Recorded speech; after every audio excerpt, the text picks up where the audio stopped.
আসসালামু আলাইকুম। Hello viewers, আমি তাহমিনা আছি আপনাদের সাথে আজকে আবার একটি নতুন ভিডিও নিয়ে আপনাদের মধ্যে হাজির হয়েছি। ভিডিওটি না টেনে সম্পূর্ণ দেখতে থাকুন। ভিডিওটি ভালো লাগলে অবশ্যই আমার চ্যানেলটি সাবস্ক্রাইব করে দিবেন।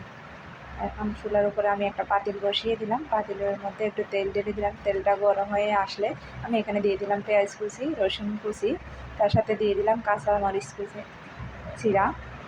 এগুলো আমি ভালোভাবে মিলিয়ে নেব। মিলিয়ে নেওয়ার পরে পেঁয়াজটা একটু ভাজা ভাজা করে নেব, ব্রাউন কালার করে নিয়েছি।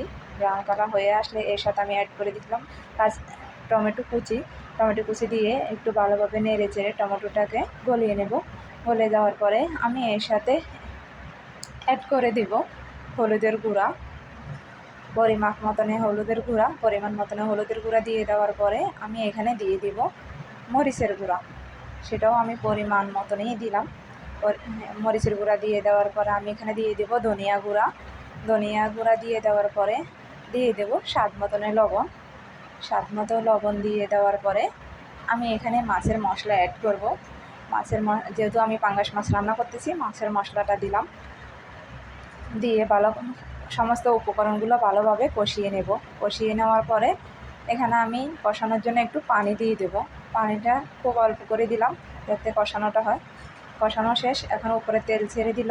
তেল ছেড়ে দেওয়ার পরে আমি এখন আগে থেকে নুন হলুদ দিয়ে ভেজে রাখা পাঙ্গাস মাছের টুকরাগুলো আমি দিয়ে দিব ওই মশলাগুলোর সাথে দিয়ে ভালোভাবে মিশিয়ে নেব।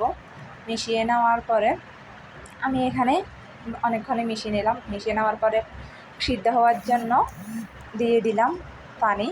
পাঙ্গাস মাছটা সিদ্ধ হওয়ার জন্য পানি দিয়ে দিলাম। পানিটা দিয়ে এখন আমি একটু ঢাকনা দিয়ে রেখে নেব। ঢাকনাটা তুলে এখন এর সাথে আমি অ্যাড করে দেবো ধনিয়া পাতা কুচি অ্যাড করে দেওয়ার পরে আমি এখন পাঙ্গাস মাছটা নামিয়ে ফেলবো।